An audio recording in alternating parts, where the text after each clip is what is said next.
I'm going to be reviewing some information I emailed out to everybody, which was previously distributed. It is regarding our workflow process for dry and wet states and gaining an understanding of what happens through the loan process.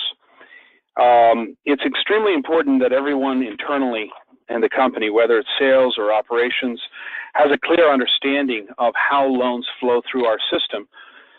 If we don't have that knowledge base ourselves, there's no way we can guide our broker partners, originators, and it's extremely important that the information that's conveyed is actually done so accurately.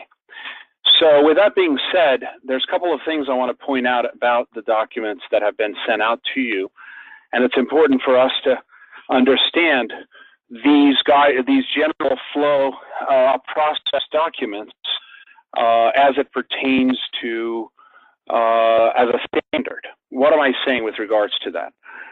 Generally speaking, these documents represent a standard flow of a life cycle of a loan through our system. There are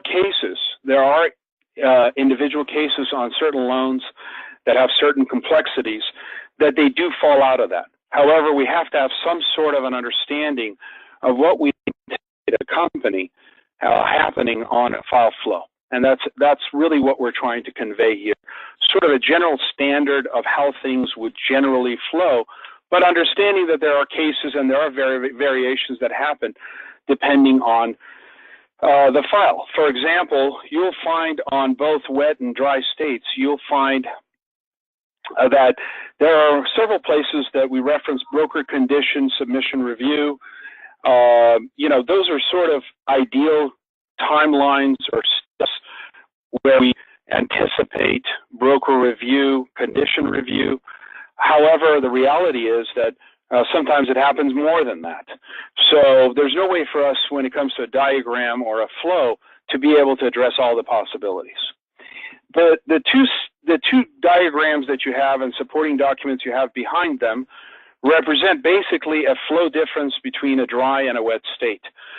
I'm actually going to explain the difference between dry and wet states, and you have the list of dry and wet states on a separate document through this process. So that's something that you can actually reference for yourself and know what states are dry states and which are wet. Now, why is that important? First and foremost, I'm going to explain the difference between the two.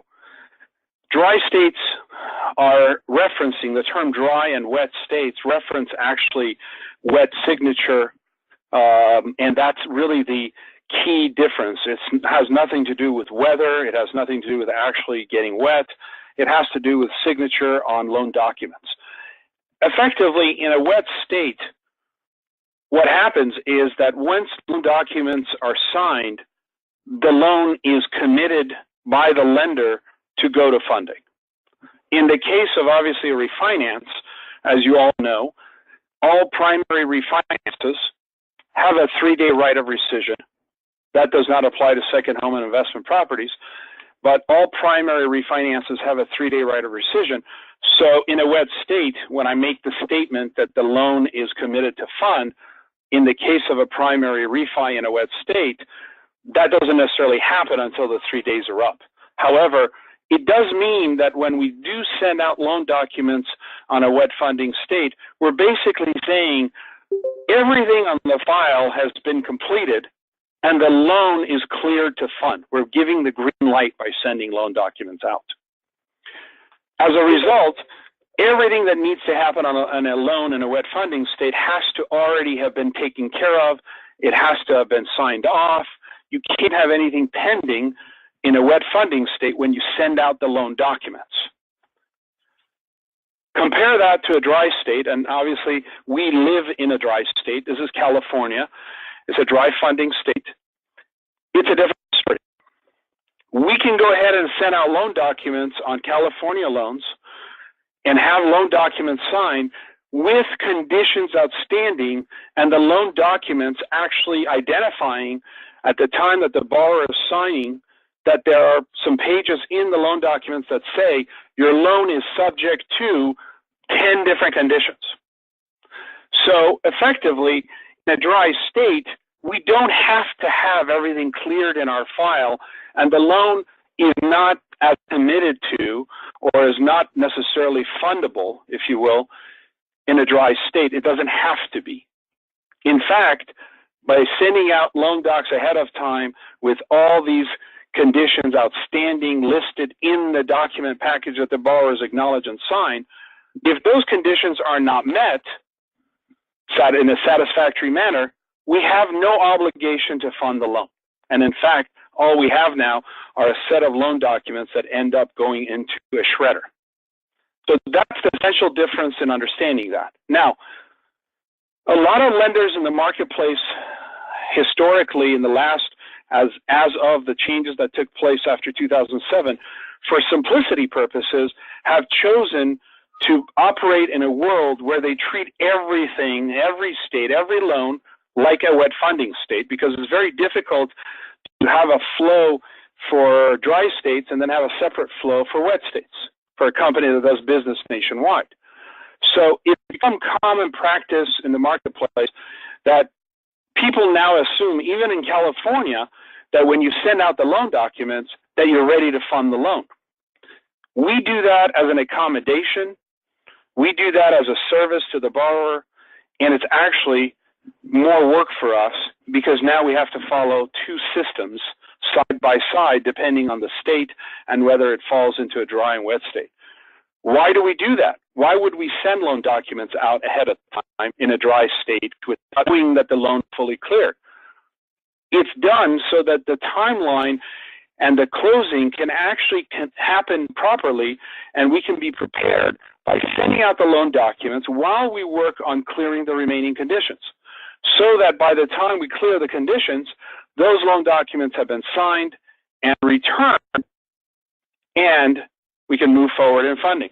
Of course, that sounds wonderful, except for the fact that when there are problems on a file, and we have sent out docs on a dry state, and then the loan gets delayed for funding, all the parties involved get very frustrated and upset and are actually shocked and surprised. And although they were notified, the broker was notified in advance that the docs were sent as an accommodation, suddenly everybody's up at arms and so on and so forth. So we do face some backlash as a result of sending those docs out, but generally speaking, the idea is to provide a service, and the idea is to make sure that those loan documents get out.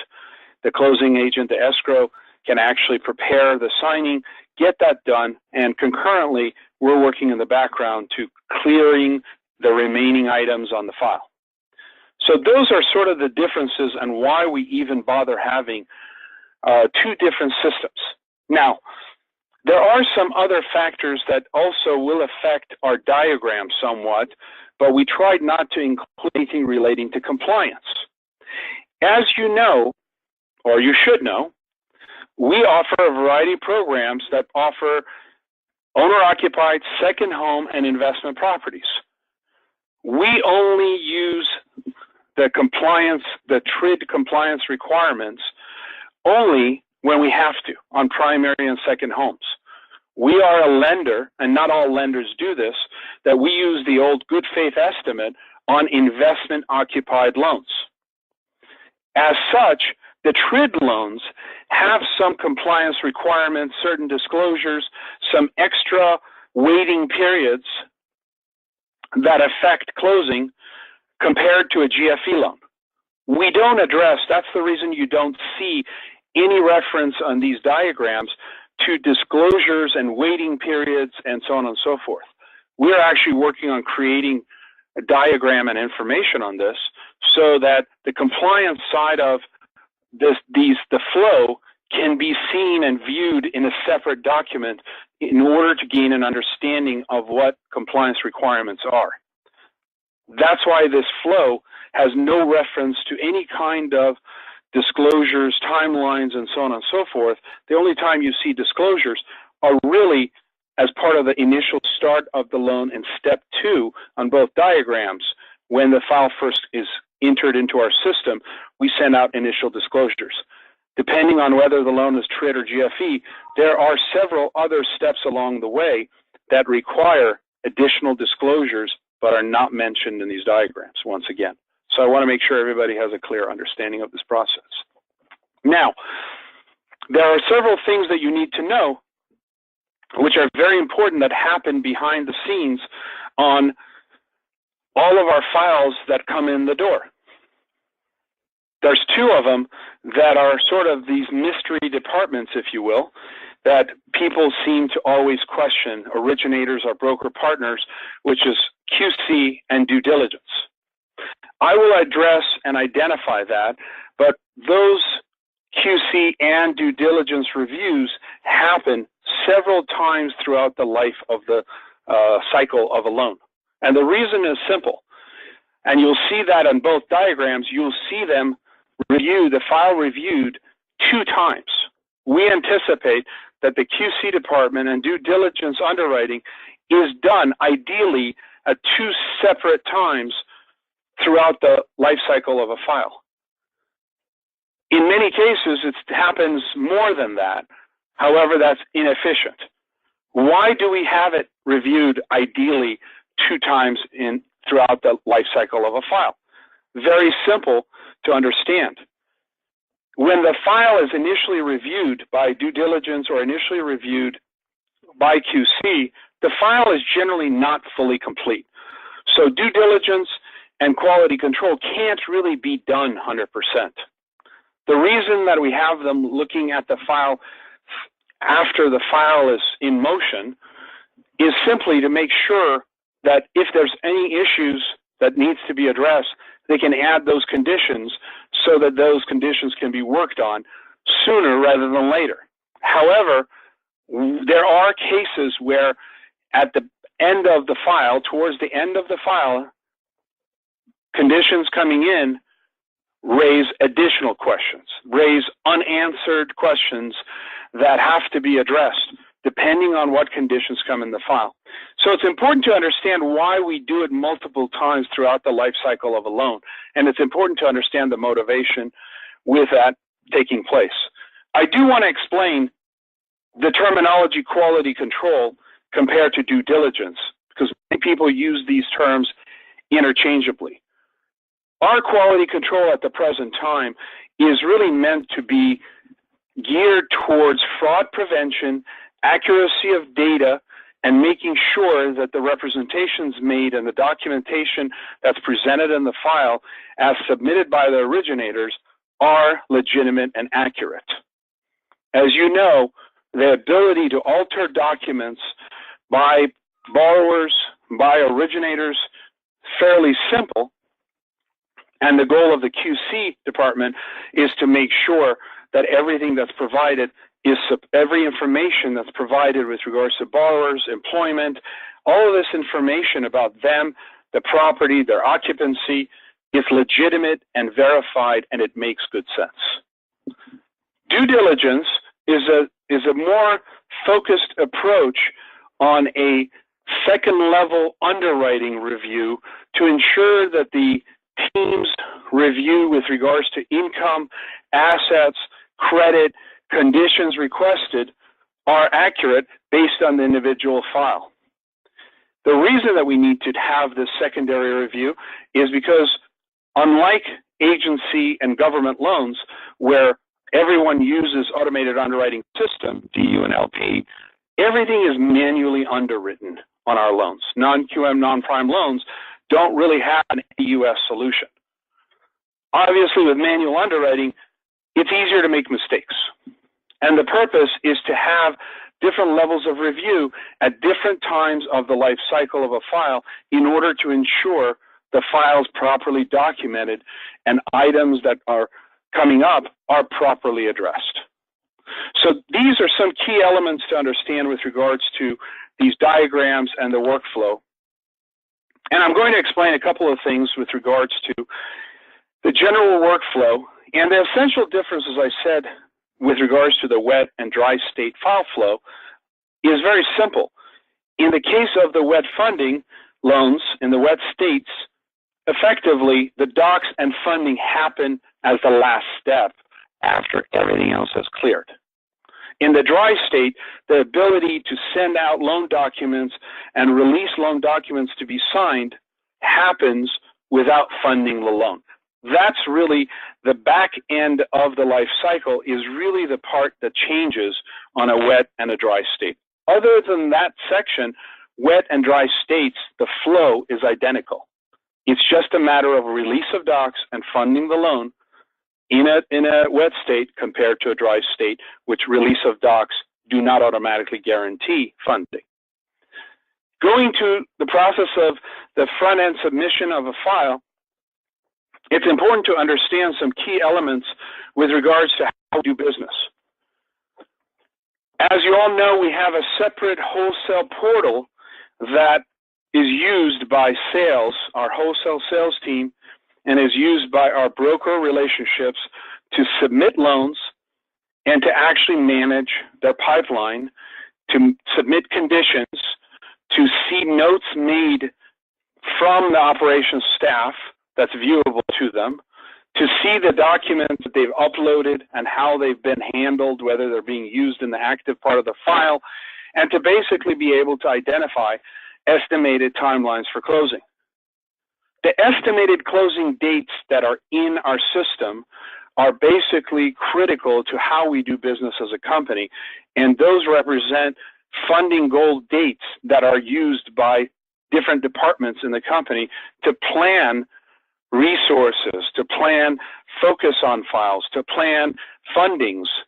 So those estimated closing dates are critical to how we do business, and they need to be monitored and viewed internally and externally because they represent our target date for funding a loan.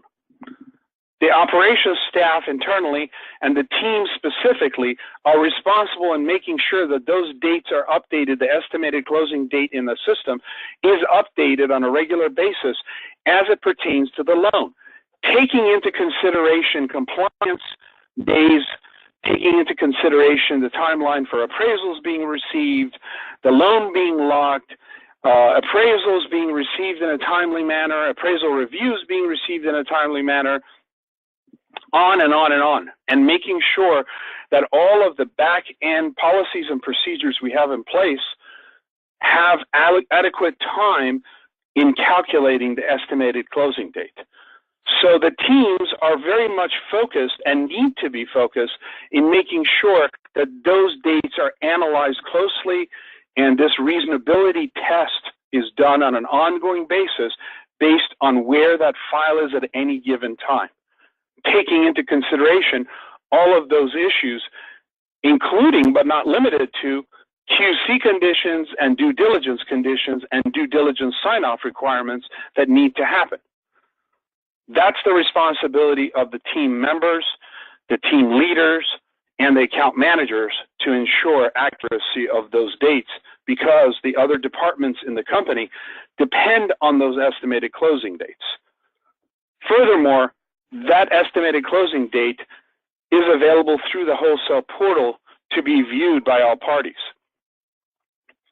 It's also important to understand that the system that we use internally, Lending QB, has no correlation to the wholesale portal that is used by our wholesale sales team and our broker partners.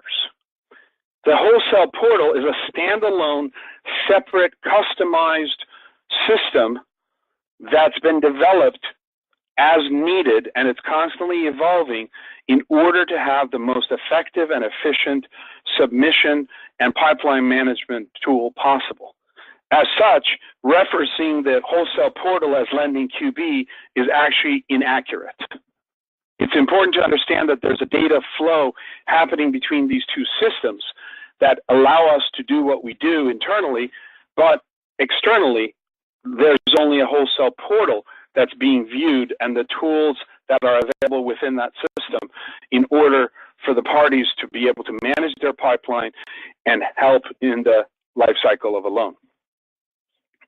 With that being said, I'm going to address a standard process of a loan submission, which is step one. And these are critical steps. Step 1, 2, and 3, as I've said, are very standard. And then step 4 being also a standard process in how we do business. And it's important to understand these because they're critical due to the fact that that's the first introduction to how a broker sees, our broker partners, processors see the file heading towards. That's their vision of who Greenbox is and how they're going to be able to close this loan with us. So, as I mentioned, the loan submission takes place through the wholesale portal. At the time the submission comes in, the file comes into our file setup team. The file is indexed. The program is registered under the right program that they have picked, but it doesn't get finalized until the file actually hits our system. As I mentioned, we're talking about two different systems. One is the wholesale portal that's communicating with Lending QB. So the actual loan registration on the file happens between the file setup team and our lock desk, based on the request made through the wholesale portal. The file is indexed, the program is registered, and effectively, there are two remaining factors that take place in initiating the file. One is an evaluation of the initial documents that the broker has submitted, which represent the minimum documents that we will require on a per program basis in order to actually move the file forward. Upon that review, the file setup team communicates that to our broker partners and the processors of items that are outstanding that are needed to move the file forward. Concurrently, the file is reviewed for initial disclosures. There are some items that the broker also needs to submit in order to issue the initial disclosures by Greenbox. As a reminder, Greenbox issues all disclosures for Greenbox and the broker. We do not want our broker partners to be sending out disclosures. We want to do that. We want to be the first step, simply due to the fact that if a broker has already sent out some disclosures, it sets off some timelines and deadlines that have to be met. Not only that, but most brokers do not know how to do disclosures properly, which create problems on the loan file. Moving forward, as I mentioned, there are documentation items that are requested and communicated to the broker partner concurrent to the file being reviewed for initial disclosures. The initial disclosures are prepared and sent out to all the parties, and we do that via e-signature. Obviously, we have to have email addresses for the borrower and co-borrower, and everybody gets notification via email, and they sign electronically. Both have to happen before a file can move forward to the next level. When I say both, I'm talking about the documentation we require in the file in order to move the file forward, as well as disclosures being signed. So if either of those categories are not met, the file does not move out of the file setup team. The file has to have certain critical items, and it depends on each loan program. It's different. I cannot give you a standard list because we have so many different programs, and those different programs have different requirements. As such, the file can be delayed if the broker is not responsive in getting us the documents we need to move the file forward, or if the disclosures are not signed. We cannot move the file forward without disclosures being signed by all parties. What's unique about the way that we do business is that after that stage, when the disclosures are signed and when the broker has submitted the outstanding documents we requested, the file will immediately move into an initial effective underwriting review right away, which is very uncommon for this business. Files don't go directly into underwriting at such an early stage. The standard process at other companies and standard agency and government loans is different simply because our products are different. They dictate a different file flow process, and it's important to understand that, and it's important to understand why we do what we do. There is a method to this madness and comes from years of experience. The file immediately hits our underwriting team, and the underwriting team will review the file for overall fit into the program. Obviously, we have limited documentation, so there are many cases that we don't have the ability to issue the full approval. However, we condition for everything. And our approvals have certain categories, and when we find conditions that are critical, they are classified in that category of critical. What are those critical items? Those critical items are generally items and documents and information that relate to income. In the case of bank statement loans, for example, when borrowers are using business bank statements, we require a P&L, and we use the net income on the P&L to calculate income. 99.99% of the business bank statement loans that are submitted come without a P&L. So effectively, you can't even calculate the DTI. We condition for those as a critical condition. Anything that is vital to the loan that could jeopardize the loan's approvability are classified as critical conditions. However, our goal is to issue the full approval right away, just to notify our broker partners this loan we feel fits the loan program characteristics that we allow per our guidelines. One of the reasons we do that up front, very simple. Most of the broker community don't really understand the non-QM, non-prime loans. So they're depending on us to provide guidance. That initial approval provides guidance. There's a second reason why we issue the initial approval up front, as opposed to a needs list or some sort of a list of outstanding items. We also review the file for any kind of potential exceptions.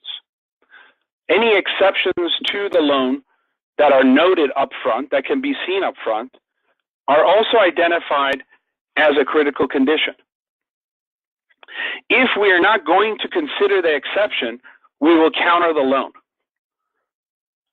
However, we identify the exception to guidelines as a critical condition, and we identify that that's subject to receipt of outstanding conditions. There's a reason why we do that. We do that so that we can be sure that the file that's presented to us as the manner that it was submitted is actually what the conditions that are going to come in represent. As you know, as I mentioned earlier, a lot of these files come in the door fairly incomplete. We're asking for certain minimum documentation, so we don't have the full picture. As such, we do take the time to review, and we do take the analysis of exception review at the front end of the transaction. In other words, if we do put on a critical condition for exceptions, we have actually reviewed the file and determined that we want to make that kind of an exception. Although the condition is not signed off and will not be signed off, it's not just listed so that somebody will look at it at a later point and maybe it'll get signed off or maybe the exception will be made. But in fact, time is invested in this loan up front to determine our ability to actually make the exception. As I said, we don't sign them off intentionally because we want to make sure that we get a complete file before we sign off that exception that initially was considered. It is important to know that because our broker partners generally have anxiety when they see these approvals with critical conditions requiring exception approval. They get very nervous on purchase transactions naturally because they're afraid and they don't understand, and it's our job to educate them that by putting that as a condition, critical condition, we're not suggesting that it's a 50-50 chance of them getting that exception. But what we're suggesting is we have already reviewed the file for the exception, and we will consider signing it off, and it's likely to be signed off as long as everything else in the file is submitted as represented and the remaining documents are consistent with our guidelines. However, I will also add that in many cases, we find that we have a second exception at a later point and a third exception, and that's the reason we don't sign off conditions until the file is fairly complete. In the cases where additional exceptions pop up, we consider them as well and add them to the system, and the updated approval includes additional exceptions that will also need to be cleared, which will all be done at the tail end of the file when all the outstanding conditions have been received. For example, in getting a loan submitted that requires a loan-to-value exception, when we have a bank statement loan where we don't have a P&L, where we cannot calculate DTI, it would be foolish to actually make an exception and actually sign it off up front without having the critical information. So that, again, it's important for us as a company to educate our broker partners and processors as to what it means in getting our upfront approval. We invest a lot of time in reviewing the files up front and issuing the approvals. Obviously, as more conditions come in, the file structure may change depending on the documentation received. But we are investing a lot, and it's very costly for Greenbox to do this initial underwriting approval at this stage, and it's done in order to benefit the broker, it's done to benefit the borrower, and it's done in order to give them direction and give them a roadmap to getting a loan closed. This is Greenbox's commitment in providing direction on non-QM, non-prime loans, which are generally not understood by brokers and their processors. Moving forward, the file after this approval is sent out is assigned to an account manager and a team leader. Up until that point, the loan is not assigned to any team, account manager, and that's intentional. It's done at that stage based on load balancing of the different teams. So effectively, same broker can have a loan with one team, and then the next day can have a loan with another team. That's the intention. It's to handle load balance so that no specific teams are overwhelmed while others are not busy. It's also important that if there's a loan that does not meet our guidelines and we cannot counter it, the loan will immediately be suspended. The suspense condition will either be something that they need to provide or something they need to restructure, or if there's absolutely no hope for the file will be suspended with a condition that indicates, as a courtesy, that the loan will be declined in 24 hours. Please contact your account exec and your account manager. It's nothing more than a strategy to provide communication and courtesy as opposed to a harsh denial right up front. If there are no alternative solutions determined within that 24-hour period, the loan is declined as indicated as warned. If the loan is approved, the file moves forward and all the different conditions need to be met. Very simple and very straightforward. Throughout step 5 on both workflow process, you'll find that there's, again, broker condition submission and review. That's where our broker has gotten their approval and they are moving forward with uploading documents to be reviewed. What happens is that conditions that are uploaded are sorted because many times brokers are submitting one PDF for a bunch of conditions. In the background, those conditions get separated, labeled properly, and effectively, within about 24 to 48 hours, an email goes out to the broker that their conditions were reviewed and effectively identifying if those conditions are likely to clear the condition, the actual underwriting condition, if the documents submitted are going to meet the required underwriting condition or not. So effectively, the condition review that's sent to the broker and their processor has 3 different categories listed on its email. One category is you have submitted these documents pertaining to these underwriting conditions and those conditions are met. The second category are you have submitted these documents for these underwriting conditions and they are not met, meaning you thought this documentation is going to meet the requirement, but it actually doesn't. And then the third category is all the rest of the conditions that are on the approval are repeated, the remaining conditions, just as a reminder that we haven't gotten anything on those underwriting conditions so that they can continue working on the file. One thing that's important in the condition review process is that although the email goes out and it identifies the category of underwriting conditions that are met,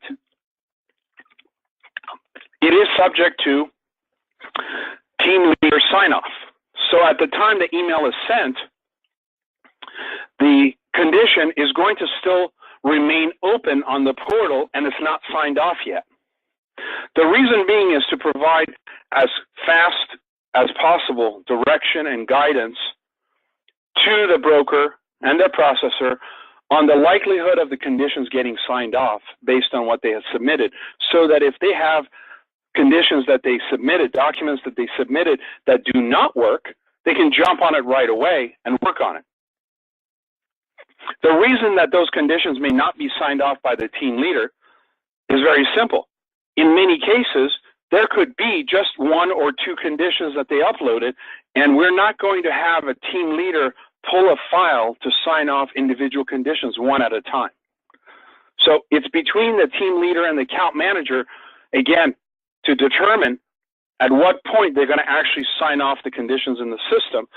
However, the email provides guidance, communication, feedback regarding what the broker and processor have submitted so far, is to give them a timely answer so that they're not left hanging wondering what happened to those documents I uploaded. But it's important to understand that getting one or two documents uploaded at a time is not going to warrant a team leader to pull the file and sign off a couple of conditions at a time. If we did it that way, the team leader and account manager would literally have to be pulling the file and signing off conditions 10 times through the life cycle.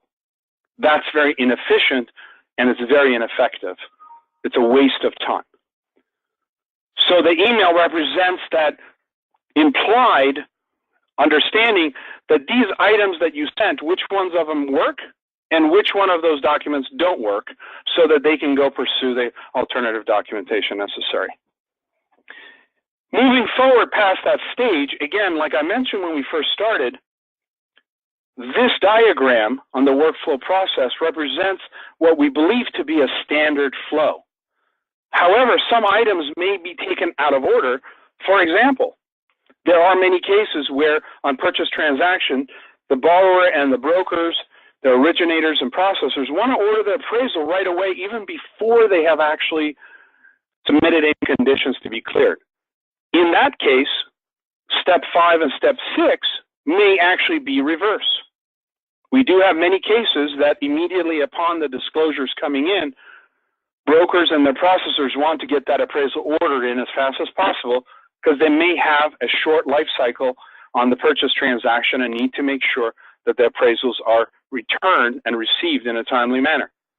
So in this case, the assumption is they're going to submit some conditions and they're going to then order the appraisal. Now, initially, and our goal is to actually have brokers use our AMC, our appraisal process themselves. However, we have seen time and time again that these appraisal orders are being done via email with our appraisal department, both by our teams as well as our sales team. So the account managers, team leaders, as well as our wholesale sales team has taken the initiative to email the appraisal department to order appraisals. I would like to give you some info about that because we're going to be moving away from that concept in the near future as we want our broker relationships and processors to be able to use our LenderX appraisal ordering system directly. It will be a lot more efficient instead of all the emails that are going around in circles through the company between our sales and our operations staff in appraisal ordering. That is part of what we plan on for training through our wholesale support desk when we board new brokers. We want them to have their login and access through LenderX and to be able to order appraisals directly. Moving forward, again, as you see on the diagram, once again, we inserted the broker condition submission review, just like step 5. I'm sorry, I'm actually going out of order here within the diagram. I will actually jump from appraisal order to initial QC/DD review, not the broker condition. So as I mentioned previously, at the beginning of this call, there is an initial QC and due diligence review taking place on this file at this point. And at this case, in this example, there's only been one set of conditions that have been uploaded. So again, the initial QC and due diligence review that's triggered by the teams is actually going to be limited based on what's in the file. The account managers and team leaders are the ones that initiate this quality control and due diligence review based on their evaluation of the file, and if our QC and due diligence team is worthwhile taking the time to review the file. If they don't feel that the file has enough meat in it, they may not move forward in that. And the general idea is to have some categories of income, assets, documentation, credit issues in the file before the initial review takes place. Moving down, again, locking the loan is step 8 in this process on both diagrams. And what you'll find is that in many cases, that may happen after step 6. So the locking of loan can happen in different areas and different timelines on the file. And again, depending on the type of loan, whether it's a TRID loan or a GFE loan, there are different disclosures that need to go out. Once again, the broker condition submission review process is on the diagram because we're assuming in this timeline we get the second set of documents that are coming in to clear the conditions. From there, we've identified timeline for the appraisal being received. In the case of a dry state with the appraisal coming in, there's an initial doc order placed and the initial request for doc order that takes place by the account manager with the closing department. Now, there are certain steps that have to happen before docs go out that are initiated by the account manager and the teams, which involves some audits that have to be taken, that have to be completed on the file prior to the docs going out. They are typically compliance and audit reviews on the file, and the teams initiate that by entering dates in certain fields in the system that trigger action by those departments that actually have to do the work. Same goes for docs being released. By entering certain dates in the system, the doc request is made to the closing department and prepped to be sent out. Again, in the case of the doc orders on dry states, we lead immediately to release of loan documents without necessarily having a file that's ready to fund in a dry state. If you note on the wet funding state, that's not the case.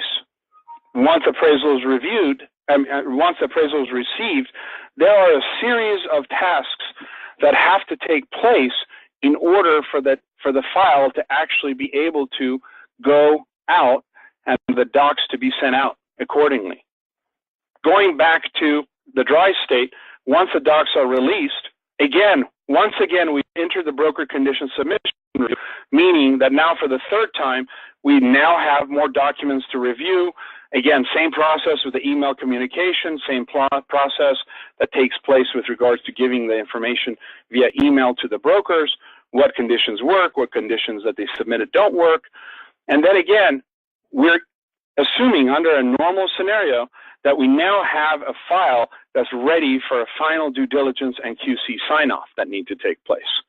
So the team has determined at this stage that their file is complete and they need due diligence and QC sign-off to move forward to funding of the file. That's our standard flow in a dry state. In the case of a wet funding state, as I mentioned before, we can't release those docs, once again referencing the fact that once we go ahead and release docs in a wet funding state, what we're saying is once you sign loan documents, Greenbox is committed to funding your loan. So in the case of a wet funding state, as you see per the diagram, the final QC and due diligence have to be signed off, the doc order is placed, the loan documents are sent out, and then there's the funding of the loan concurrently with the release of loan documents. There are a couple of things I want to point out which are very important. In wet funding states, we fund loans based on electronic copies of the loan documents, the final loan documents that are signed, that are sent over by the closing agent to our closing department. So we will go off of electronic scanned copies and we fund the loan. We wire the funds on wet funding states based on an email copy of the signed docs, and they have instructions to follow with originals to be sent back to us. But we don't wait for the originals to come back on wet funding states to fund the loan.